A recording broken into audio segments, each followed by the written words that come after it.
All right, President Biden earlier today when he was at Arlington National Cemetery on this Memorial Day, his comments come at a time when the military has been struggling to meet its recruiting goals. Many veterans face uncertainty in a number of ways. Tiffany Smiley joins us, veterans advocate.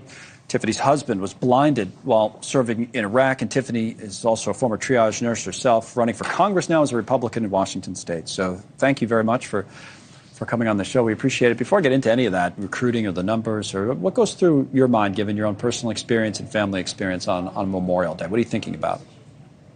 Yeah, me and Scotty just left a ceremony where we honored those who have paid the ultimate sacrifice. And I always get tears in my eyes. Honestly, it breaks my heart because so many have, paid the ultimate sacrifice. And not only that, they leave behind wives and kids and husbands and family members who, for them, every day is Memorial Day. So to our family, for our family, it's deep. We've lost many friends along this journey, along this military career and this military journey. When my husband got into the military, we were well into Afghanistan and Iraq, and in 2004, 2005, and we faced some of the heaviest fighting in the conflict during that time. So for us, Memorial Day is very real. We also use it as an opportunity to teach our sons that freedom is not free.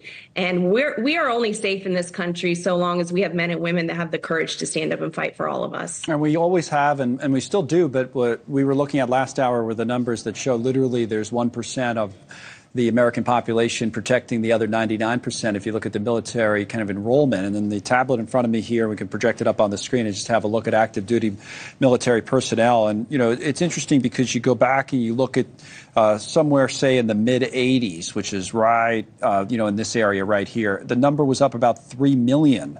But now, obviously, as it goes down towards the end, it's come down just over 2 million today. What would you say about that and where we are in terms of recruiting people to be a member of our voluntary military force?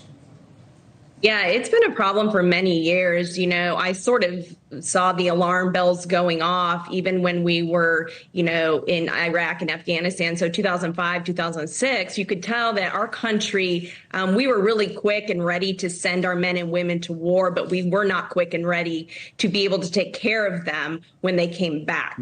I think that has a lot to do with it. We need to show the country that we have a system, or we have a country that will do everything it can to protect, to uphold, and to make sure that these men and women coming back with catastrophic injuries, that they are giving every opportunity in this country to succeed. I think that has a lot to do with it. Also, at the same time, we need to reinstill that patriotic American spirit. When we all stood up at the ceremony today and saying, "God bless America," and standing right next to each other, arm in arm, some strangers, but with a deep love for this country and the freedom that we have here, we need to instill that in our kids. We need to make sure that in schools that we are teaching the Constitution, that we are teaching the foundation of this country that gives every American a shot at the American dream. All right, let me go back to the VA and what can be done for veterans when they return home, to your point. Again, you want to be fair about it because there's been some progress made on some levels. I'll go back to our tablet here on homelessness. For example, you see the chart, it goes down, and over on this side, we just show a 52% decrease in homeless veterans since 2010, a 54% decrease in sheltered homeless veterans, again, since 2010. I will point out the latter end this year compared to last year, it has started to go back up again. But there's a place you can say, all right, we're making progress, but so many other places, suicide rates, other things that we're not making progress. You're running for Congress. Well, what still needs to be done? What would be the priority on the VA?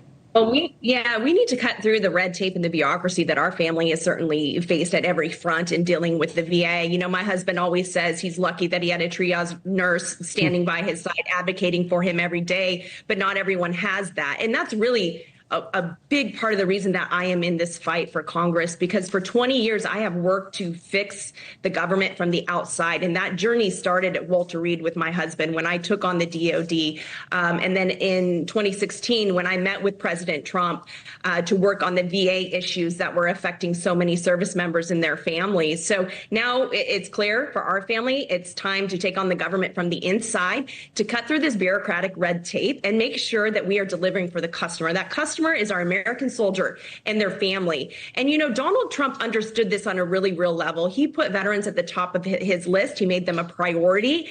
And I know he will do that again. That's why we need to elect Donald Trump. We need his policies for our veterans. Donald Trump also understood that it wasn't just the veteran, but it was this holistic approach to also supporting the caregivers, the families, the children of these injured veterans, which also it's the right thing to do. And it's absolutely what our country should be doing. And I look forward to working hard, putting veterans at the top of the list and making sure that they have access to health care, homes, housing, access also to job opportunities, trades, all of that, so they can continue their American dream post-service. All right, on this Memorial Day, Tiffany Smiley, family has so much experience in the military over the years, you and your husband. He's running for Congress as a Republican in Washington State. Thank you so much for coming on. Thank you. I appreciate it.